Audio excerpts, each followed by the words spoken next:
Road to recovery. Positivity says, yes, we will get there. Perseverance tells us, we will get there, but only if we keep going. The COVID-19 pandemic has rapidly caused devastating socio-economic results, such as loss of income, business shutdown, and various health concerns. Many were affected as a result of lack of awareness among communities, aggravated by lack of discipline and consideration. With loss of lives, business interruptions, and shutdowns, income drop-ins, there seems to be a never-ending issue of how to meet the needs of every citizen. We are now faced with a concern of how to bring back the equilibrium we are used to, regardless of the economic condition we are in. And the challenge is this: every citizen is enjoined. Much has been done to battle this pandemic. Social distancing, lockdowns, and community quarantine measures have undoubtedly helped lessen the growing number of individuals inflicted with the disease. On the contrary, such measures resulted in reduction of employment across all sectors. It has caused a negative impact on the livelihood of the Filipino people, disrupting the whole country towards achieving economic growth. Nonetheless, these challenges brought about by the pandemic demand us to work together towards socio-economic recovery, to take action, to stay out of our comfort zones, and to take into consideration whatever is best for the whole nation. A Herculean task, you might say, but no, my friends, I respectfully beg to differ. We don't need to go as far as giving everything we have or be like Superman to save the world. All we need to offer is a little bit of time and effort, a little bit of discipline, a little bit of love, a little bit of understanding, and a heartfelt consideration towards the plight of others.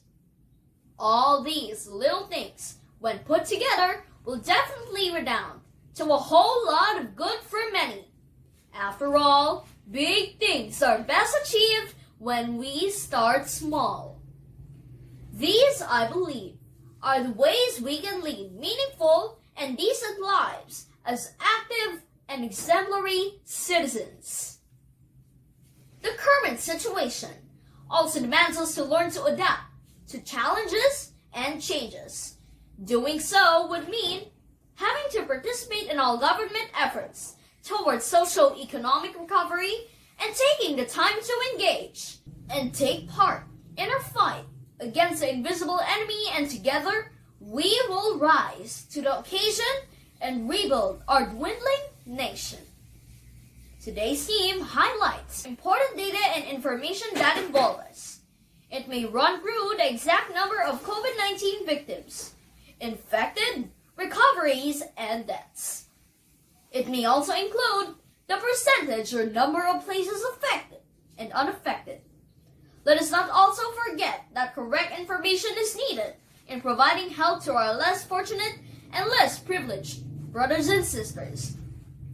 Just like other incidents, the number of involved is very crucial. Let us take Santiago City as an example. You and I know that the city government has been doing everything to lessen the impact of COVID-19. However, problems still persist. Where lies the rub? And what seems to be the problem? As mentioned earlier, statistics is very vital, and reporting the correct information in any circumstance is important. Why? These numbers, as solid evidence, serve as guide in laying the plans for solutions towards recovery. These pieces of evidence will help the government in exploring possible ways of addressing the issue, particularly COVID-19, which is plaguing us all. And this leads us to this question. As citizens of this country, what can we do to aid the government? The answer couldn't get any more obvious and simple. Encourage everyone to provide the correct information, for these are very vital in the formation of policies and guidelines. Wrong information can put any effort straight to the drain. So let us not be the reason for any failure in the government's quest for solutions. In these trying times, ladies and gentlemen, let us join one another in providing accurate information so that we can help the government in closely monitoring the cases of COVID-19. Relevant and adequate information about active cases, recoveries, and deaths can hasten the monitoring of the government to be able to address and arrest the issues effectively. Let no one conceal any vital information, for this may harm more people. The vaccines we are provided through the government is one big help to combat this unseen enemy. Various comments about its efficacy have been made and continue to flourish in social media platforms. There are misinformation and unreliable data, whether these are effective or not. Let these not be the reason for us not to help the government. We have said it before, and we will say it again. The number of vaccinated and unvaccinated is very crucial for the government's efforts and decision making. It is only with accurate data and adequate information that the government can look for certain solutions. The government's decisions and efforts largely rely on official statistics.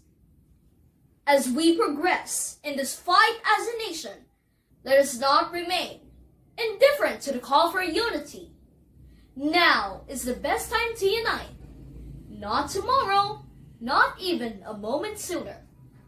Let us help the government towards socio-economic recovery by providing vital information that can help the government in crafting policies. In parting, here's to harping the same tune over and over again. The same old line, as cliche as it may sound, with a closed fist and a determined heart.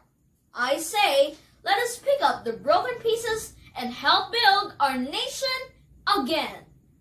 Thank you, and good day.